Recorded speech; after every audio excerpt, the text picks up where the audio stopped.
Assalamualaikum warahmatullahi wabarakatuh. Waalaikumsalam warahmatullahi wabarakatuh. Bismillahirrahmanirrahim. Alhamdulillah. Wassalatu wassalamu ala asyrofil mursalin sayyidina Maulana Muhammadin wa alihi washabihi ajmain. Subhanaka la ilma lana illa ma 'allamtana innaka antal alimul hakim. Allahumma anfa'na bima 'allamtana wa 'allimna ma yanfa'una wa zidna ilma. Amma ba'du. Bismillahirrahmanirrahim. Langsung kita mulai untuk perkenalan kitab Jurumiyah dan sarahnya Mukhtasar Sittah. Jadi untuk kedua kalinya saya membedah kitab ya. Kalau buku dibedah buku, mungkin kita namanya bedah kitab. Dua kalinya dengan tema, kalau dulu Mukhtasar Sittah. Sekarang mungkin lebih khusus ke Jurumiyah. Jadi kalau dulu pernah Mukhtasar Sittah yang dikarang oleh Sayyid Ahmad Zaini Dahlan, itu Sayyid. Yang untuk yang Jurumiyahnya itu dikarang oleh Imam Dawud As-Sunhaji, ya, biasanya disebut Ibnu Ansur. Ini namanya Muhammad bin Dawud As-Sunhaji. Muhammad bin Dawud As-Sunhaji. Jadi kita Pak Jurumiyah pertama kali mungkin dari musalahnya dulu saya ungkapkan. Jadi kitab Jurumiyah itu dikarang oleh seorang ulama yang bukan hanya alim tapi soleh. Alim soleh. Jadi bukan hanya ulamanya itu pintar kok, tapi dia juga soleh. Makanya kitabnya sampai sekarang bisa kita belajar. Dulu pernah saya sampaikan ada riwayat bahwa nama ya nanti kenapa dinamakan Al-Ajrumiyah. Jadi ada riwayat bahwa Al-Ajrumiyah itu kisahnya, meskipun namanya juga riwayat gak hadis, karena cerita itu kalau gak hadis ya gak terlalu valid, gak terlalu divalidasi. Yo tekanehan cerita kayak apa yang diterima. Ada yang menceritakan bahwa Jurumiyah itu dikarang oleh beliau pertama kali untuk anaknya, dikarang oleh anaknya. Kanggo anake sing pengen diajari ilmu. Nah, jadi ketika ngarang untuk menguji, ya ulama dulu diuji, karangannya diuji. Apakah kitab Jurumiyah yang saya karang ini nanti bermanfaat bagi anak saya dan bagi generasi yang lain, ya, dan ikhlas karena Allah diuji. Kalau riwayat ini diuji di sungai, di Uncalno.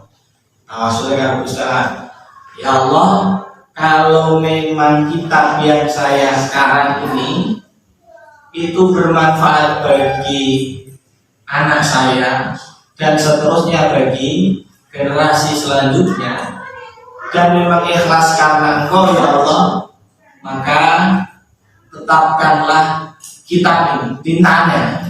Jadi kablobor kitab isi utuh. Tapi nek panji ini gak ada manfaat dan tidak ikhlas karenamu, maka hilangkanlah tintanya beserta dengan bahasanya buku nih, kertas. Akhirnya dihanyutkan di sungai, diuncalno nek mau nek kali. Dengan ketika diuncalno, kitabnya itu jatuh di air, terus beliau dawuh jan miyah. Jar jarum, ya, jaro yajri, jar. Mengalirlah. Miyah itu jamak dari maun. Maun jamak no miyah. Makanya akhirnya beliau tahu jar miyah, mengalirlah air. Terus karena untuk menguji tenanan tahu keikhlasan. Tapi karena keikhlasan beliau ngarang dan Allah menitipkan bukunya juga ini. Jadi terus lagi dikarang terus kebak kerangan. Itu riwayat yang dulu pernah saya sampaikan. Meskipun riwayat lain juga mengatakan bahwa kitab Julumiyah itu dikarang ketika beliau tidak haji. Jadi beliau ketika tidak haji di hadapan Ka'bah, ya kayak kalau apa di Ka'bah itu setelah tawaf beliau ibadah itu sambil ngarang kitab Julumiyah. Ngarang kitab Julumiyah. Setelah perjalanan pulang, ya, yang dilewati itu bukan kok sungai, yang dilewati itu segoro. Nah, riwayat yang tadi awal kan sing untuk menguji kemanfaatan dari kitab Julumiyah itu dibuang mau sungai. Karena riwayat yang lainnya laut.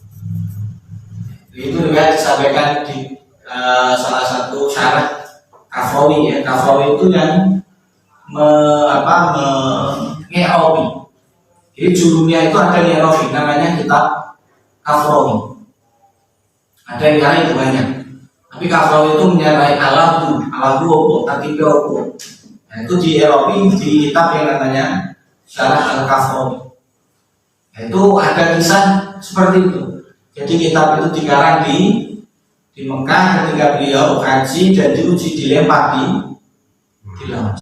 Munajat juga sama. Nek ayat kelas ono manfaate mugi kitabe aja masih tetap utuh. Tapi nek wis mboten enten manfaate pun keren mawon. Itu riwayat. Bahkan ada riwayat lagi beliau ngarangnya di atas kayak bukit. Pas ngarang ternyata kitabnya diterangin lebar. Karena lebar mengajak Gusti nak jadi kitab itu manfaat dalam manfaat orang. Jadi dari awal pembuatannya saja kitab itu sudah ketok manfaat. Kitab Julumiyah. Ada yang dari itu tadi. Kenapa dinamakan Al-Julumiyah? Karena diambil dari keramatnya kitabnya. Julumiyah. Ada yang bukan dari Julumiyah, tapi dari Al-Ajrum. Ya, Al-Ajrum. Nah, Sufi itu kan ngamal fikih di amal. Jadi cara makanya awal tadi Imam Suyuti juga mengatakan kisahnya Tuhan, tapi diambil dari nisbat Ibnu Ajrum itu nama kitabnya. Apa mengenang kisah keramat kitab itu? Ada yang mengatakan untuk mengenang Ajrum. Ya, Muhammad bin Dawud As-Sunaji itu masyhur di Ibnu Ajrum, ya Ibnu Ajrum. Dan beliau itu lahir di Maroko. Nah, ya kemarin jadi semifinalis ya. Ya, semifinalis, makanya dulu anak-anak pondok pas Spanyol dan Maroko itu pertarungan antara Alfiah dengan Julumiyah. Karena Alfiah itu dikarang oleh orang Spanyol, kalau Julumiyah dikarang oleh orang Maroko. Nah, yang ngarang Maroko itu sedikit dari Ibnu Ajrum. Untuk nama beliau dan nama kitabnya. Terus termasuk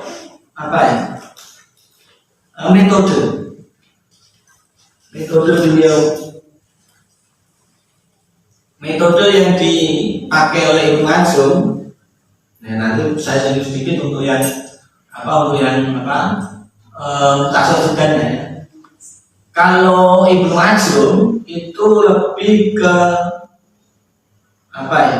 Pengambilan bab-bab yang paling sering keluar. Makanya bahasanya itu di rata-rata di manakib yang terbantu untuk perkenalannya kitab Ibnu Ajurrum itu bahasanya beliau itu ubrol bab ya, biasanya ubrol bab itu ya bab inti yang ada di Alfiyah.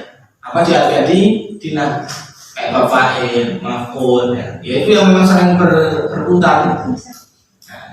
Kalau satu riwayat malah bab pertama kali dalam nahu yang dikarang itu ya malah bab atof. Jadi orang kalah kalimat tidak. Jadi yang pengarang pertama kali ya yang ngarang siapa? Abu Aswad Ad-Duali itu pertama kali ngarang nahu di perintah Sayyidina Ali itu pertama kali yang dibuat itu dibukukan itu bab atof ya, karena pertama kali yaitu ceritanya orang Arab itu karena mau baca Quran biru innallaha bari'un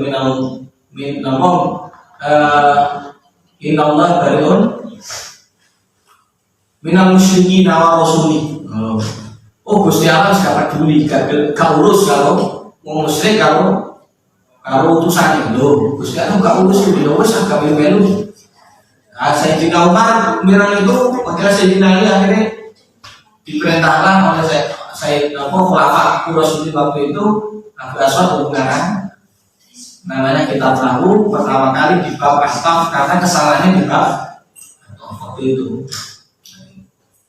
Jadi untuk metodenya Ibnu Ajurrum itu mengambil bab-bab pokok itu diambil yang bab pokok. Orang yang perlu pertama kali belajar apa? Oh, pertama kali dia harus kenal kalimat, kenal apa itu kalam. Ini dibangun kalam, kenal dulu namanya Eropnya di Erop. Mafuat itu apa semua? Oh didono bab-bab itu. Itu yang sering dijumpai. Jadi itu metode Ibnu Ajurrum seperti itu. Itu mengambil bab-bab pokok yang ada di nahu.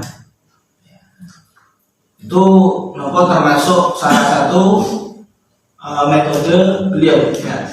Metodenya beliau.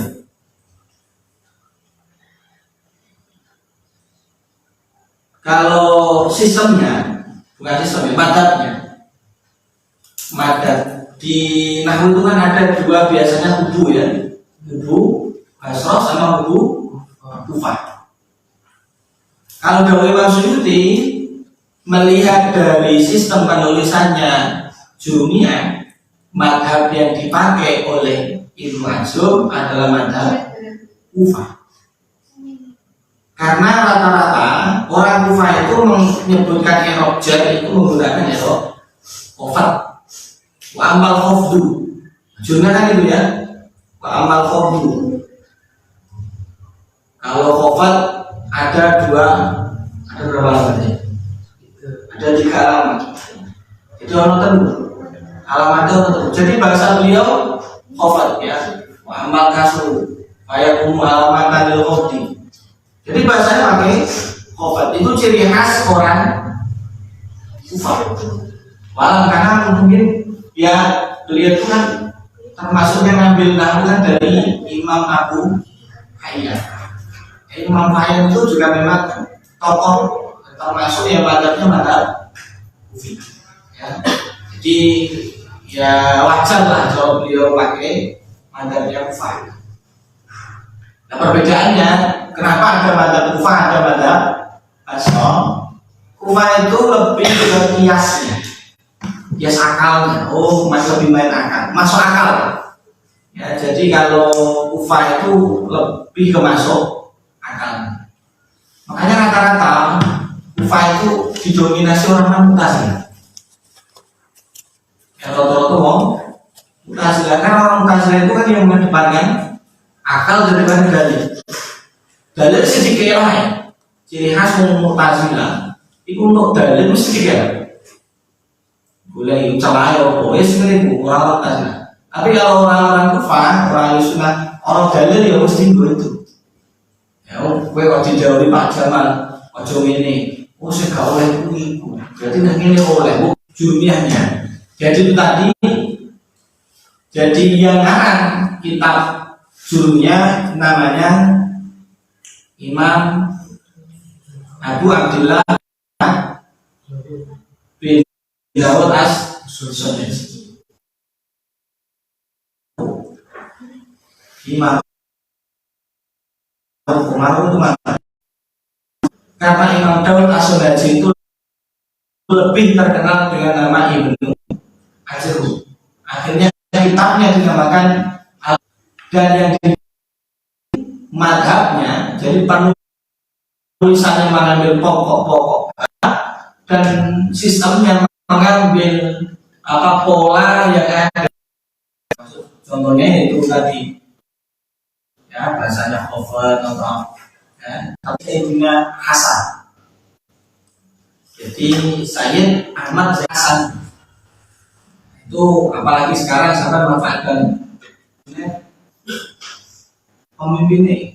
Jadi saya Imam Junaid itu seorang kebelah gelut istilahnya, dua keluarga, tapi waktu itu gak iso nafkah. Aku ini keturunan Kanjeng Nabi. Aku beranak 7, orang apa tak nafkah. Aku memiliki bentuk dia. Ini ngalah. Imam Junaid langsung tersentuh hati. Aku itu kaum umat Kanjeng Nabi, anakku itu kok yo tak sio-sio ngasih rakuan, apa ya kan? Akhirnya Imam Junaid ngalah. Barang Imam Junaid ngalah, dalune langsung ditemoni Kanjeng. Matur suwun ya, anak apa putu. Akhirnya jadi mali gede. Lan ono ye ono saya anak ya, gak ada mesti sok besar di pari terus. Soal kata dosa, guys, dan betul ya ini. Semua lagi, nek sumure gede, percayanya yo. Nah gerok, nggak ada saya ini serius. Jika maju mengaji akan soal pondok, siap karena di samping itu jenis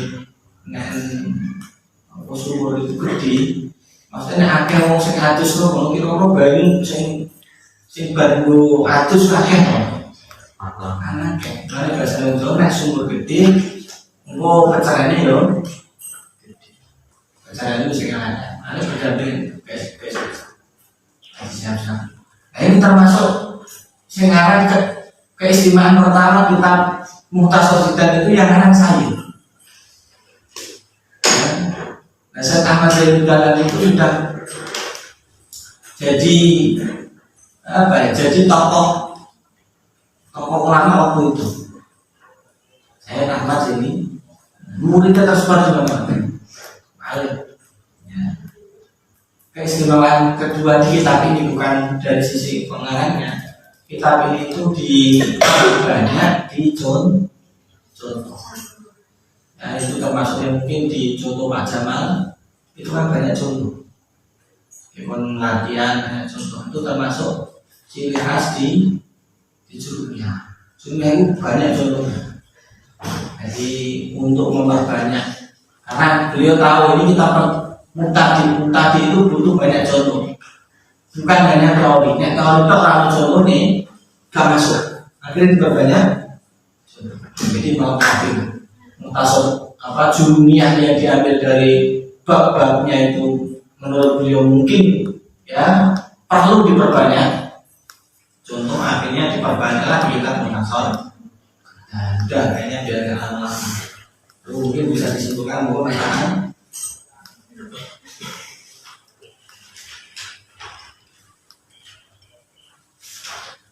kesimpulan yang pertama yaitu siapa pengarang Jurumiyah dan Syarah Mukhtasar Jiddan. Pengarang kitab Jurumiyah adalah Al-Imam Muhammad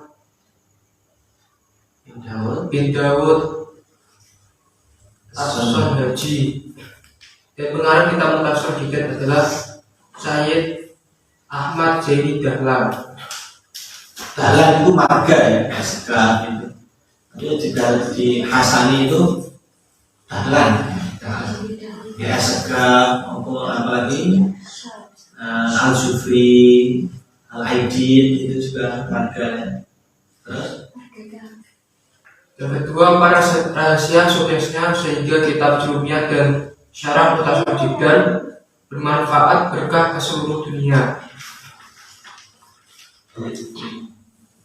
Karena keikhlasan para musonaf dalam mengarang kitab ini. Yang ketiga, apa kandungan nahwu kitab Jurumiyah dan Mukhtasar Jiddan?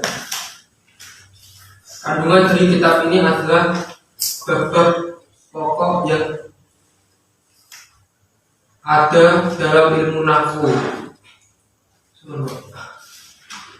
itu kandungannya kalau yang di Jurumiyah bab pokok, tapi diperbanyak di Mukhtasar Jiddan dengan memperbanyak contoh ya. Terus ya sebelum di apa ditutup, ada yang mau tanya ada yang mau tanya. Ya namanya tahu kan apa? Kayak tahu-tahuan. Kalau saya pengen ngomong berarti yang talak kalau aku mau talak gitu ya. Silakan yang mau bertanya. Assalamualaikum warahmatullahi wabarakatuh. Waalaikumsalam.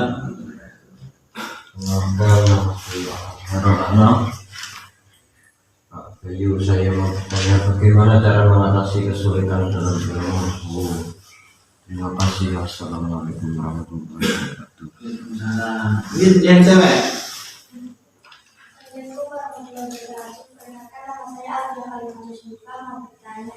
Bagaimana cara menghafalkan dan mutola'ah secara sesuai? Ya, terima kasih. Ada dua pertanyaan. Dari satu Mas Ana, dan kedua dari Mbak Siva ya. Bayar ya? Bayarnya. Sini kontak Mbak Siva. Jadi bayar dari Mas Ana dan bayar. Pertama tadi dari Mas Anam ada pertanyaan mengatasi kesulitan nahwu. Jadi nahwu itu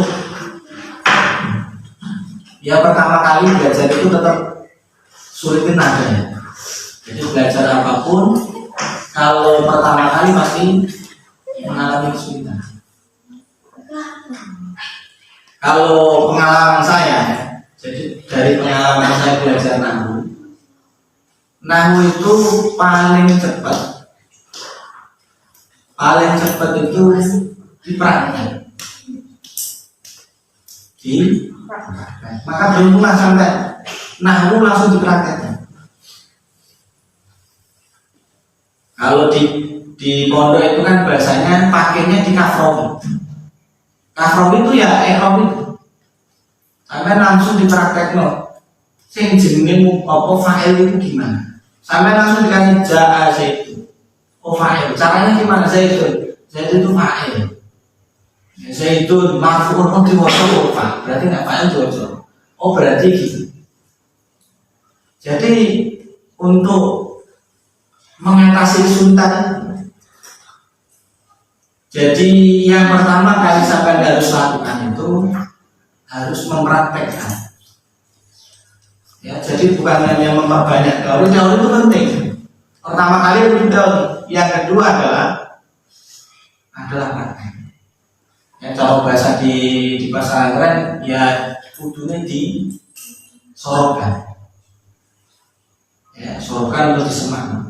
Jadi sampai tadi tahu teorinya nak fa'il itu diwaca, rofa. Maf'ul kudu diwaca nasab. Ben kowe napa ben kesulitan itu terurai, fa'il piye jane. Maf'ul praktek. Caranya di semangso. Jadi kalau pengalaman saya paling cepat untuk belajar tahu, ya tahu oh ini mubtada, oh ini fa'il. Ya itu lewat praktek atau kalau bahasa di sorokan, ya. Itu salah satunya lah ya. Itu salah satu pengalaman saya. Kalau untuk apa tadi hafalan, menghafal dan mengolah. Kalau menghafal itu saya juga punya kesulitan kalau menghafal. Karena menghafal itu kalau pengalaman saya menghafal itu ya harus diulang-ulang. Karena Dewi Imam Ghazali jadi menghafal itu bahasanya. Jadi untuk hafal itu tidak harus ada usaha untuk menghafal, itu enggak harus. Jadi sampai pengen hafal itu gak butuh langsung pengen hafal gitu.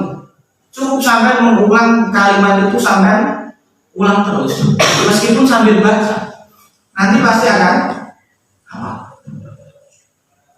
Jadi termasuk cara yang dari ulama, termasuk Imam Ghazali, biar hafal sespleng melekat, baca itu berulang kali. Nek talim kan gitu kan, pembalannya pembiro 1000 kali pun saya tidak akan bosan.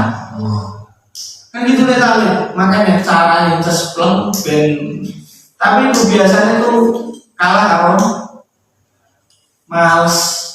Harus tahu Pak. Tapi kalau ketemu materi saya harus tahu Pak. Kan gitu. Jadi biar memang hafal tenanan melekat itu ya.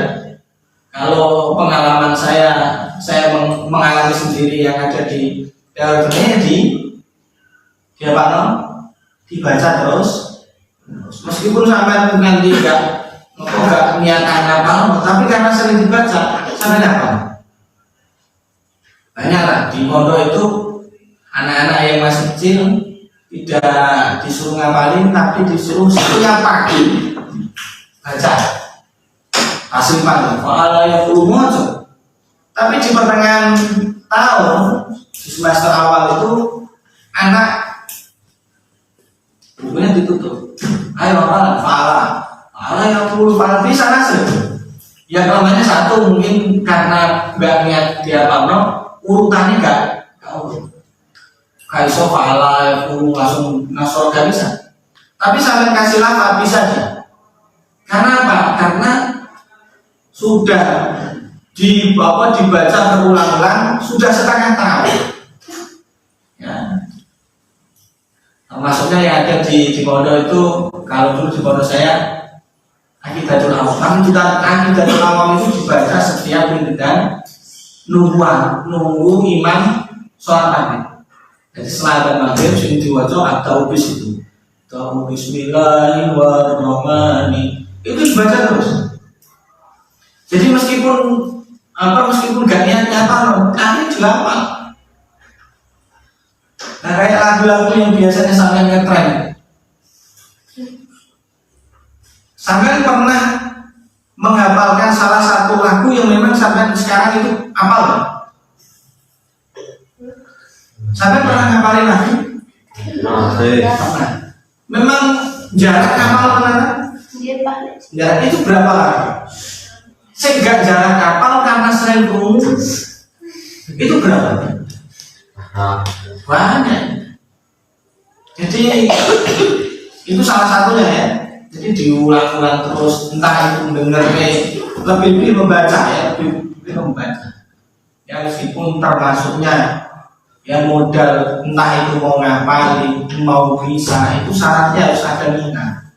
Nggak ada minat terus nggak kasih. Nah minat itu berawal dari dipaksa.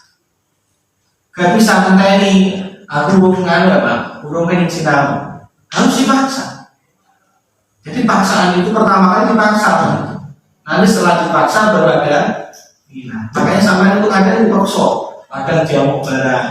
Ya tujuannya apa? Orang mengenai minat tuh, tapi dipaksa dulu, nanti lama-lamaan naik ke akhirnya timbul minat. Ya, termasuk itu tadi. Kalau mutolaah itu kalau hafalan ya. Kalau mutolaah itu, kalau saya yang pribadi itu karena ini metode saran ya, biar asik itu ada perbandingan. Jadi mutolaah itu kalau cuma satu alur itu bosan banget. Tapi kalau ada pembandingnya itu seru. Ya, kalau ada pembandingnya seru. Makanya kalau mutolaahnya itu kalau tadi yang ditanyakan apa nol ya, kalau mau cesplem, kalau pengalaman saya dibaca berulang. Ya, selain harus memang kalau memang sudah pengen ngapal, saya kira sudah ada minat lah. Nah, itu tadi aku lakukan terus, baca aja terus, ya baca aja terus. Kalau mau mutolaah itu kelihatan asik, itu ya tadi ada pembanding. Kayak sampai belajar kabel kode, tuh keretok. Nanti ada tausen. Oh, nek cara tausen ini. Jadi ada satu lafaz disarai oleh banyak orang. Kan seru. Ya. Kalau kok sampai ada satu masalah, tapi yang menanggapi banyak orang. Ono sing kondo halal, ono sing kondo oleh seru. Itu kalau pengalaman saya ya. Dari pengalaman saya untuk ngapalin, kalau dari saya biasanya orang bagus.